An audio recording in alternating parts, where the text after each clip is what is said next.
बिस्मिल्लाहिर्रहमानिर्रहीम। अस्सलाम वालेकुम जी उर्दू बिला के सामीन, आप सबको पता है कि गनी का लक़ब हज़रत उस्मान रज़ी अल्लाह ताला अन्हो को मिला है।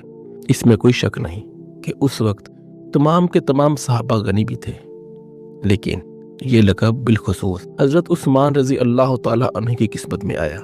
आज हम आपको हज़रत उस्मान रज़ी अल्लाह ताला अन्हो का एक वाक़या सुनाने जा रहे हैं, जिससे आपको हज़रत उस्मान रज़ी अल्लाह ताला अन्हो के गनी होने का सबूत मिलेगा। ये वो वक्त था जब मदीना मुनव्वरा में पानी की शदीद कमी थी। उस दिन के हालात ऐसे थे कि पानी सोने से भी ज्यादा कीमती था, जहाँ प्यास सिर्फ जिस्म को नहीं बल्कि रूह को भी तरपाती थी। और पानी बहुत मुश्किल से मिलता था, और जहाँ से मिलता था वो बहुत महंगे दामों में खरीदना पड़ता था। उन दिनों मदीना के बाजार में सिर्फ एक ही कुआं था, जिसका नाम था बर्रे नुमा, और वो एक यहूदी का कुआं था। और वो यहूदी अपने पानी को बहुत ज्यादा महंगे दामों में बेचता था। जिन लोगों के पास पैसा होता वो तो खरीद लेते, लेकिन गरीब मुसलमान उस पानी को खरीद नहीं सकते थे, क्योंकि वो बहुत ज्यादा महंगा था। जब ये बात हजरत मोहम्मद मुस्तफ़ा सल्लल्लाहु अलैहि वसल्लम तक पहुंची, तो नबी पाक सल्लल्लाहु अलैहि वसल्लम ने तमाम सहाबा को जमा किया और उनको बोला कि तुम में से कौन है जो ये कुआं खरीद कर लोगों के लिए वक्फ करेगा। जो ये ऐसा काम करेगा उसके लिए जन्नत की बशारत मैं देता हूँ। महफिल में खामोशी छा गई।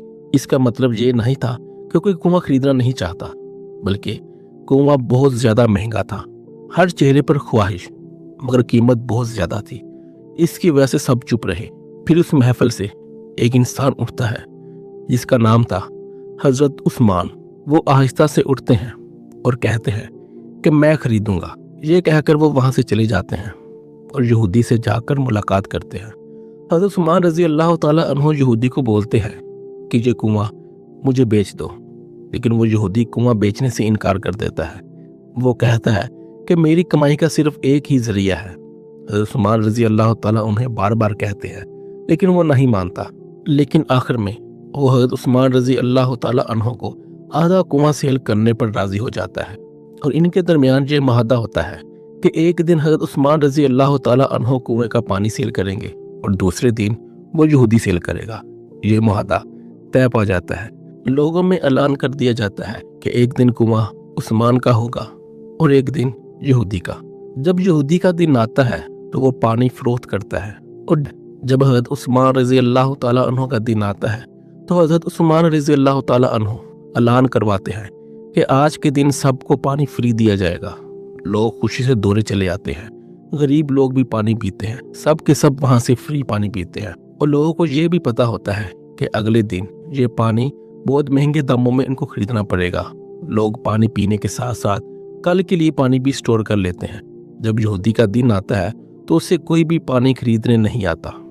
मजबूरन उसे सारा कुआं हज़रत उस्मान रज़ी अल्लाह ताला अन्हो को सेल करना पड़ता है। फिर हज़रत उस्मान रज़ी अल्लाह ताला अन्हो पूरे कुएं के मालिक होते हैं। फिर हज़रत उस्मान रज़ी अल्लाह ताला अन्हो ऐलान करते हैं कि ये कुआं सारे लोगों के लिए फ्री में है। कोई भी जहाँ से आकर पानी पी सकता है, उसे कोई भी कीमत अदा नहीं करनी पड़ेगी। ये सिर्फ पानी का कुआं नहीं था, ये एक दिल था जो इंसान के लिए दरकता था।